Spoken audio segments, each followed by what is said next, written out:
Europe's history is littered with brutal dictatorships, fascism, Nazism, communism.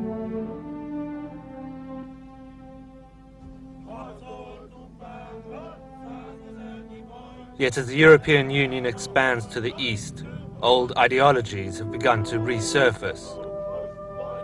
Over the last decade, fascism has re-entered politics. As a new generation of Europeans re-evaluates, and in some cases rewrites history, we explore the success of ultra-right politics and the psychology of hatred that lies beneath.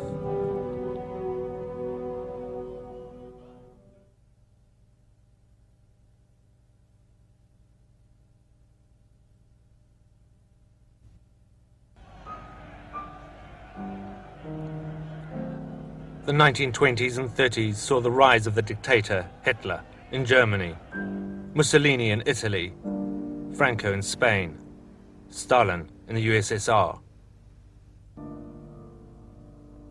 All were totalitarian regimes built on militarism, control of the economy and media, and the iron grip of the secret police. All would cause mass destruction, yet some of their ideas are still alive.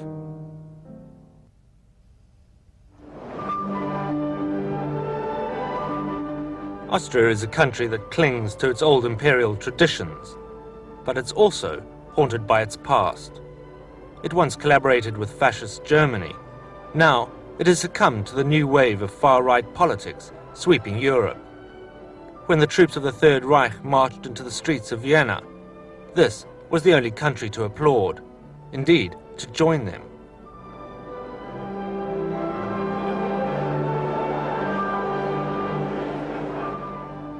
Hitler had risen to power on the back of a nationalist agenda, part of a groundswell of right-wing thinking throughout Europe. And after the war, Austrian politics continued to be dominated by the right. In February 2000, Jörg Haider's Freedom Party entered a coalition government to worldwide protest. We had been attacked as xenophobic and fascist movements. I think there is no reason. There is no reasoning behind.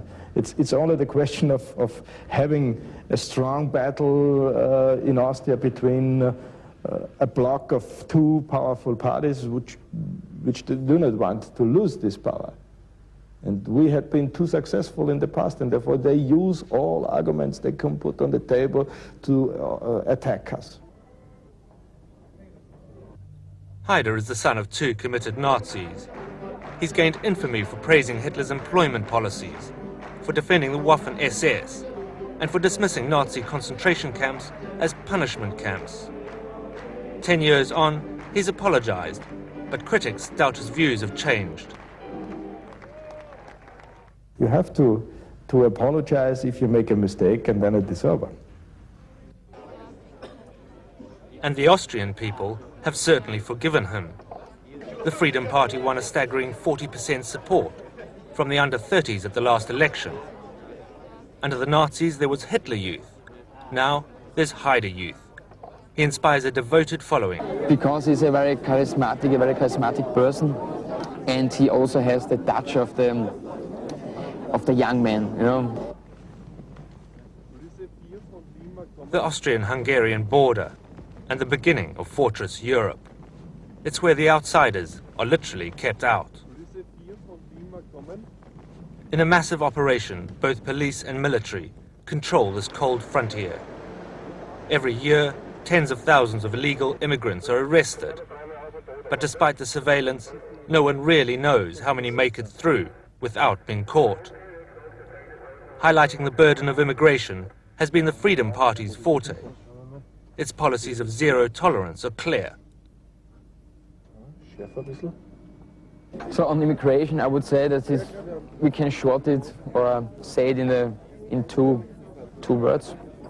Austria first, or Austrians first. We want to solve first the problems of the Austrians, of our own people, and then later on we can think about immigration.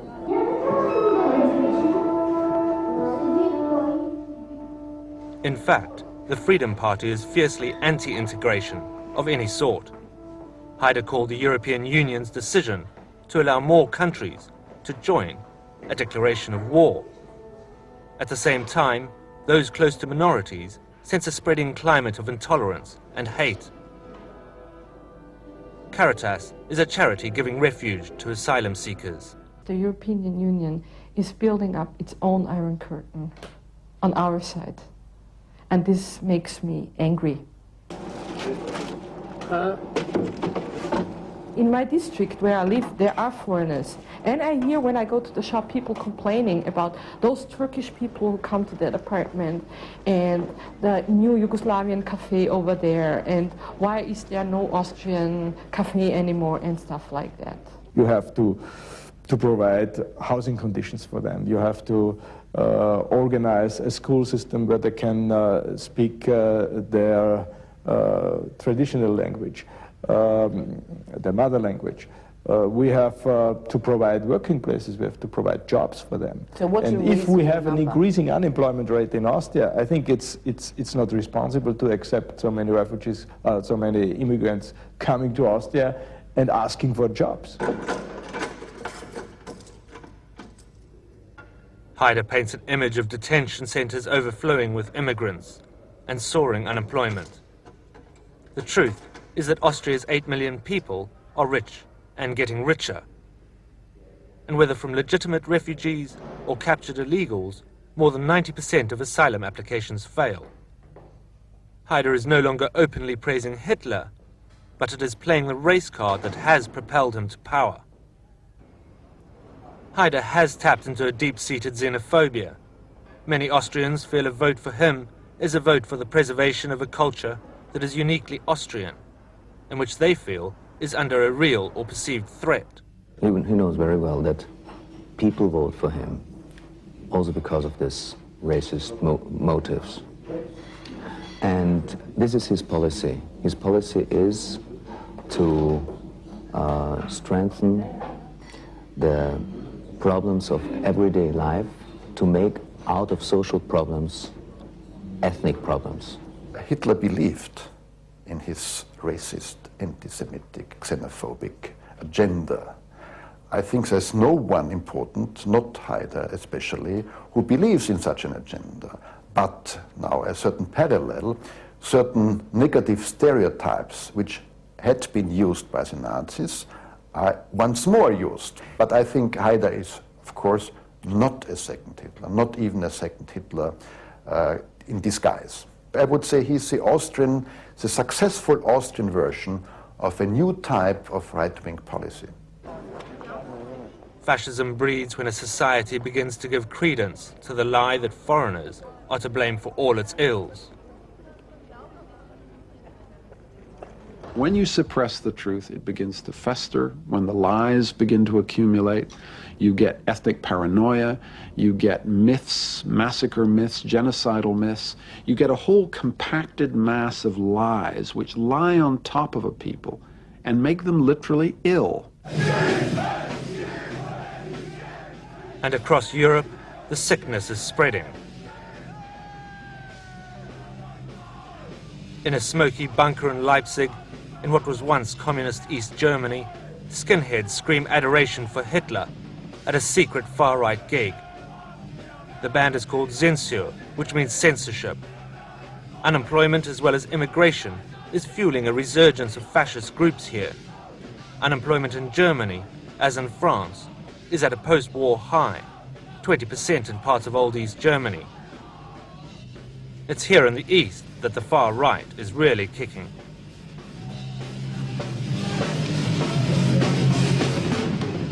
Es war alles, was sie gaben. They gave their all when they were lying in the trenches, goes the song. Pride, belonging and sacrifice are popular themes in the band's repertoire. Singer Manuel claims they're not fascists but nationalists. He complains that Germans aren't allowed to express national pride.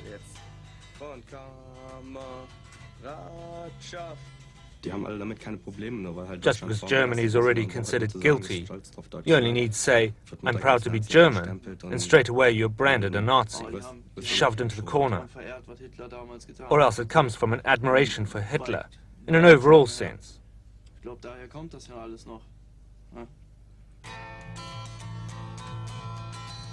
To an outsider, they embody the fascist ideology, which stands for racism and the regenerative power of violence. Yet they claim to be the whipping boys for a country that can't deal with its past.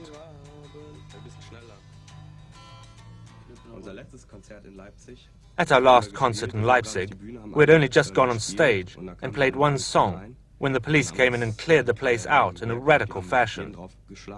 They beat everybody up with batons, no matter whether they were young girls or the older people who owned the house. They just beat them up. Germany's violent hardcore of active neo-Nazis is said to be around 47,000, and the police are certainly taking no chances.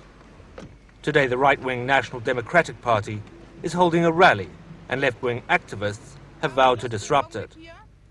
Last time that happened in Leipzig, the rioting lasted for days. The searchers turn up all manner of offensive weapons, often knives and pistols. Propaganda and flags associated with the Third Reich are also confiscated.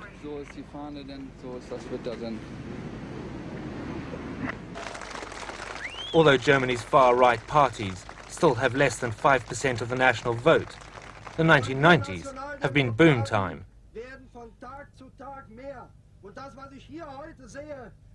The NPD is also against immigration and integration with the EU. Inciting racial hatred means 5 years in prison here. So the message is carefully crafted, again evoking the idea that Germany is under threat. We know that there's one reason why we in Germany today are better off than hundreds of millions all over the world. It's because of our fathers, who built up this country, and over the centuries and the millennia, they've defended it against all the enemies threatening it. Today, we are called on to defend Germany anew.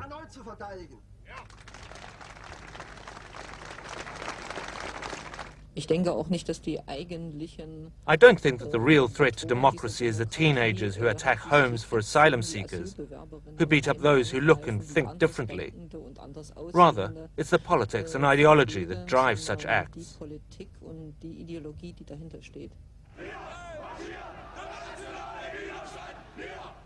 Ignorant of the past, young people make easy targets for the propaganda and anthems of the far right.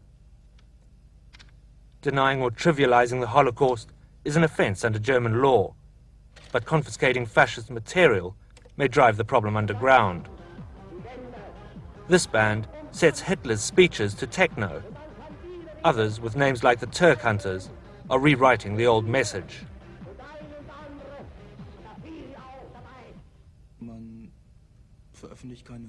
These days, they don't publish hymns about Hitler or Rudolf Hess. Instead, they're writing sad ballads about poor, unemployed Germans who get nothing from the government, while the refugee from another country drives his Mercedes to the welfare office, rakes in welfare money, then drives to the next town and does the same thing.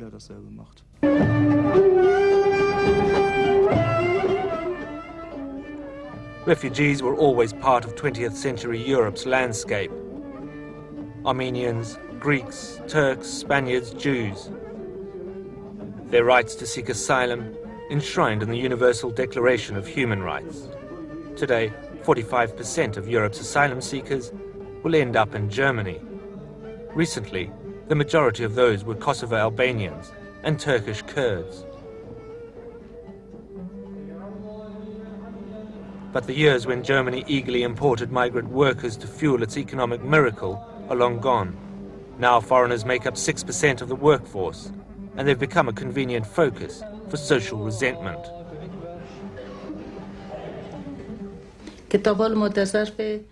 We've been here for 3 years and haven't been harassed in the past. But recently we have. They wanted to attack my husband. They throw stones at me. My child was threatened when he went to play football, and they wanted to beat him. All foreigners have more problems nowadays. The newly reunified Germany has seen a spate of savage attacks by neo-Nazis on immigrants and their homes. When this Turkish cultural center was firebombed, Hussein Barsh narrowly escaped with his life. It was quite clear that someone wanted to burn us to death. I just wanted to get out immediately. Hitler said, "I go the way that Providence dictates with the assurance of a sleepwalker." Hate crimes spring from the blind belief that foreigners are to blame for all ills. In modern-day Germany, the Nazi myths about race survive.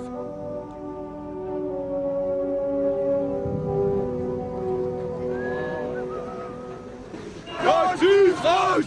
Nazis raus! Nazis raus! Ich befürchte einfach aus der Geschichte, die wir nun erfahren. I'm just afraid, based on our history, that we may go down a similar path.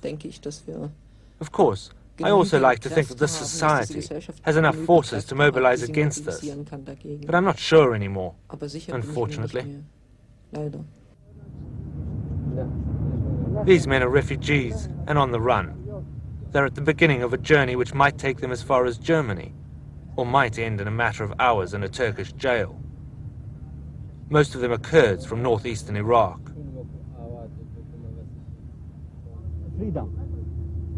Freedom. There's no freedom in my country. And Saddam Hussein is one of the men who causes all of the difficulties, all of the trouble in my country. Whilst some are genuine asylum seekers, fleeing persecution at home, others will be what's known as economic refugees. They want to find a job in the underground economy of the EU, since prospects for regular migration to Western Europe are slim. I want to live in Europe, in freedom, and I want to bring my wife and children over too. It's about a 4-hour bus ride from Istanbul to the Greek border, then to Athens. From there, probably on through Albania or Yugoslavia to Italy. Italy is seen as the gateway to Western Europe, and in the past claiming asylum there was little more than a formality. But Italy has a deep history of fascism, and the 1990s saw the re-emergence of the far right.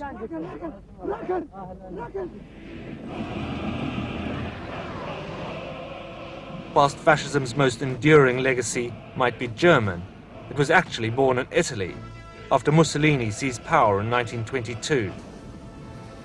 He harked back to the grandeur of Rome.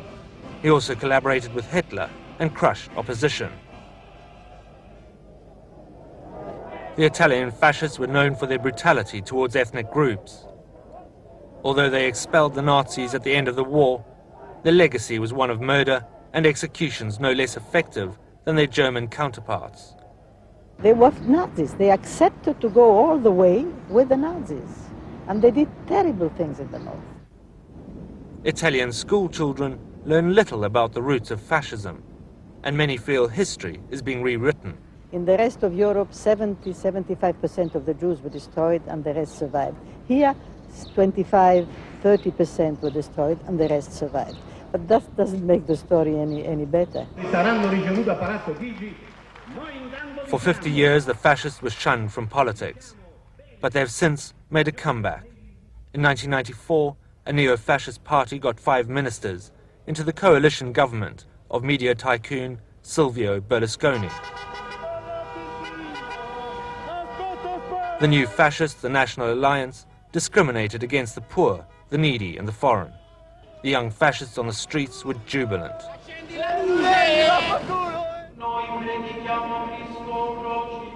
That government collapsed, but the National Alliance leader of Gianfranco Fini had succeeded in giving his party a new political credibility. He calls it post-fascism. And yet, his party is a direct descendant of Mussolini's party, and his politicians continue to show their true sympathies. One marked the year 2000 by producing a calendar of Mussolini's life story. Another was shown on Italian TV, commemorating the dead who fell in bringing Mussolini to power. Others are even more forthright. I'm a Mussolini man, if you want to know. I'm a Mussolini fascist, mark my words. Everything was positive except the war. We shouldn't have gone to war, but unfortunately we were forced to. And when state TV showed the strung-up corpse of Mussolini for the very first time, it invited the party to comment. Its praise for him caused a storm. Without doubt, he remains the greatest Italian political figure this century. In 100 years, it'll be hard to remember a name other than Mussolini. The National Alliance will run against Berlusconi in the next elections, on an anti-immigration platform. Italy is already under pressure from other European nations to get tougher on illegal immigrants. Many of them try to make their way to France. If they're arrested, they'll be sent straight back to Italy. The Schengen Agreement of 1985 allowed the free movement of people within Europe, and most rich EU countries no longer have strict border controls. But the agreement was designed with Europeans in mind. France offers foreigners more benefits than Italy, so the French want the Italians to physically send them home. And that's the message of Western Europe's largest anti-immigrant party, the National Front. A village in Provence. The National Front has surged ahead in towns like Vitrolles, partly fueled by the harsh economics bound up with joining the euro. The Front won more than 15% of the vote in the French elections in 1998 by playing on fears of immigration and unemployment. The Front's election promise was to send Moroccans, Tunisians and Algerians home, even if they have French citizenship. Those people endanger civil peace and the cohesion of our French country, unbalance the employment situation, and so pose a large problem. We want to bring down the numbers below the threshold of tolerance, to bring harmony back to the country.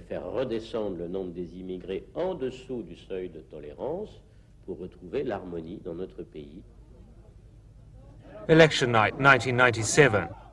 Vitrolles is rocked by the rise of what some are calling neo-Nazis.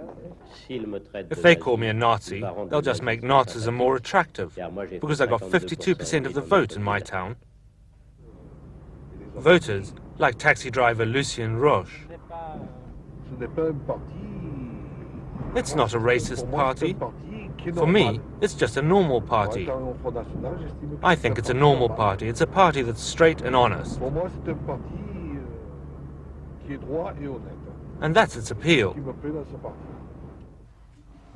Even Roche's black wife voted for them. Some polls say 35% of the French agree with their stance on immigration. Above all, I'm French. I love the French, which doesn't mean I don't like foreigners. I was first married to a Spanish woman who became a French citizen. And now I live with a colored woman from Reunion, so I'm not a racist. But I don't like immigrants coming in to ruin the country. This anti-racism campaigner had to be smuggled into the Jean Monnet High School because of the headmaster's political sensitivity. When so many parents here have voted National Front, it's sometimes hard to see the politics of hate for what they really are. It's a fascist party. You know, they say that think that blacks are inferior than white people. They say that when we are black, when we are Arab, you are a criminal. And when you read really the program, you see that it's really the beginning of a fascist party.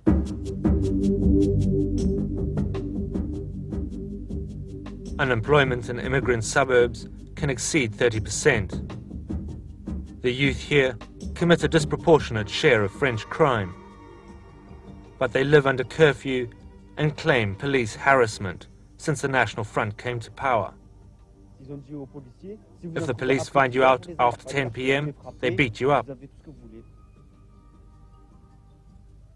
If the police find someone out after curfew, there's no mercy. They hit you, handcuff you. They say that every young immigrant is a potential delinquent. They want to cut our lifelines, housing benefit, to make us go elsewhere.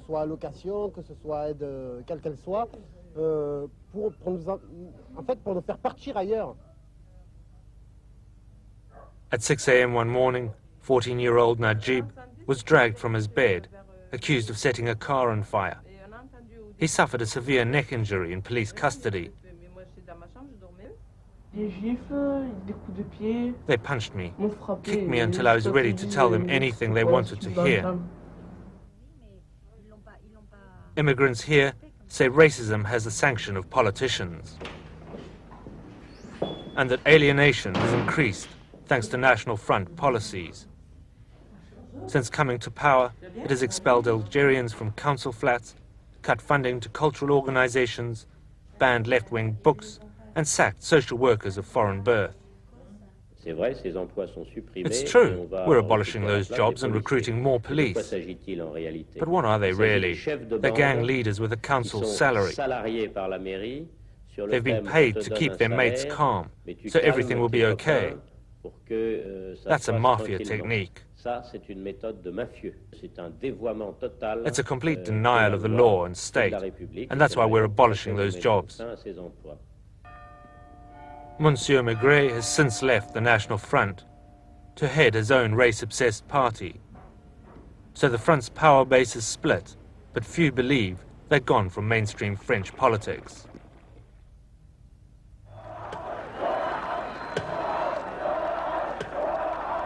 When the Berlin Wall fell on November the 9th, 1989, communism across Europe began to crumble. But since then, the euphoria which promised freedom for all has evaporated. As living standards have plummeted and unemployment risen, many East Europeans seek others to blame. So it's here in the East, where democracy is weakest, that political extremism is most dangerous.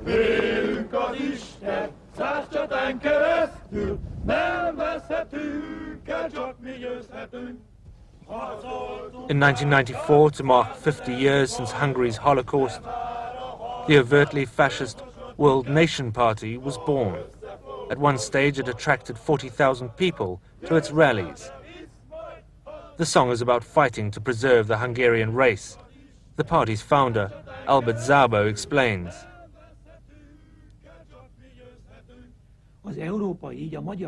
Europeans and Hungarians, let's just say white people, are far above Negro or Negroid type of people in their culture.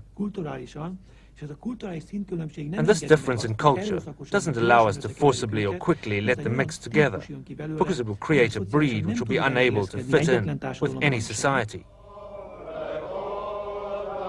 It's the Jewish community that most fears the rise of neo-Nazi politics in Hungary. 600,000 Jews perished here during World War II. These are the survivors of those who endured the worst of the 20th century. Jews fear not just physical attack, but the unceasing campaign of intimidation. Violence is, of course, that not only that's threatening letters, but you can suppose that it was also enough such and other letters like these. Hungary has laws against hate mail, so the anti-Semitic letters are anonymous. Szabo's party denied charges of anti-Jewish activity, but the refrain is familiar enough. Jews can always go back home. If they don't like our service to our race and our nation, there's something they can do about it. If they don't like this country, they can do something about that too. If they don't like Hungarian laws and the laws we want to bring in, then they can do something about that. There is a repatriation law. As dual Israeli citizens, they can go baback to Israel whenever they want. They can resettle whenever they want. Szabo claimed his followers were being persecuted for being young and idealistic, but their uniforms spoke the language of hate and violence, and their flags were a modified version of those used by the wartime Hungarian Nazis. Hungarian fascism is also deep-rooted in the national fabric. The Arrow Cross movement seized power in a coup in the 1940s and was a mirror image of Hitler's Nazis, including his theories of racial purity and the desire to exterminate the Jews. Before the war, there were up to 1 million Jews in Hungary. The Holocaust, combined with post-war emigration, now leaves the community at less than 100,000. Preserving the memory of what the Nazis did here is profoundly important.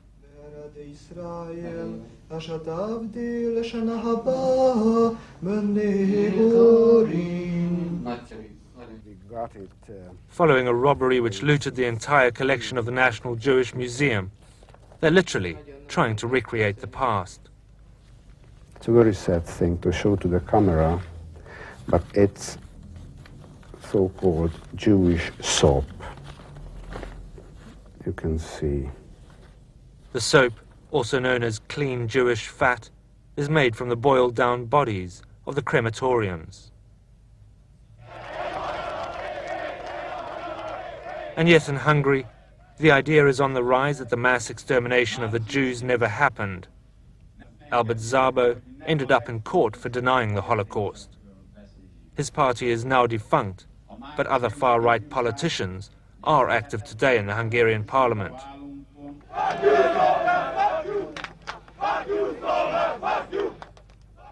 Small wonder that people are afraid when the skinhead right comes out in force, as at this football match against Slovakia. Hatred of all minorities, blacks, Jews, gypsies, is palpable. Since the Second World War, Europe has fought to make racist thuggery illegal. But across Europe, tens of thousands of football hooligans are active in nationalistic groups. And politicians, like Austria's Jörg Haider, are circumventing laws against hate by softening their rhetoric as they come closer to power.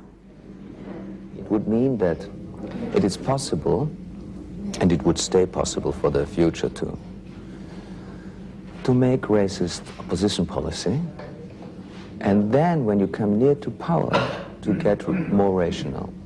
So this means that racist standpoints get more accepted. No one yet knows just how far Haider's racist agenda goes.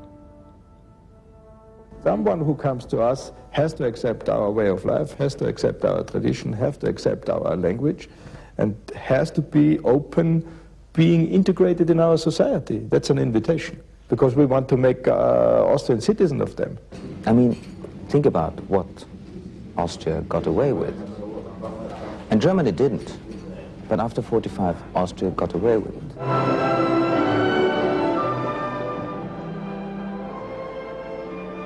A new European right is making its debut.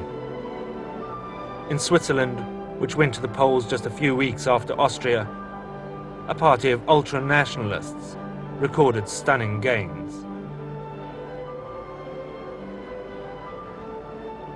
In France, in Italy, in Germany, right-wing parties are no longer underground fringe groups.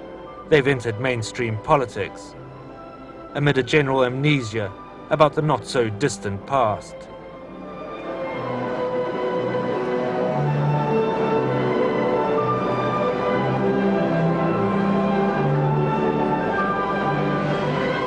And then, in a shock move, Jörg Haider resigned as leader of the Freedom Party, under pressure from the European community. His foes called it political maneuvering. With the heat off his party, Haider is prepared to sit it out until the next election. He still has his eye on being a future Chancellor of Austria. It seems 1 in 4 Austrian voters is ready to put him there. Do you believe that by the next election you will be Chancellor? Oh, I'm sure that it will happen. You're sure? I'm sure.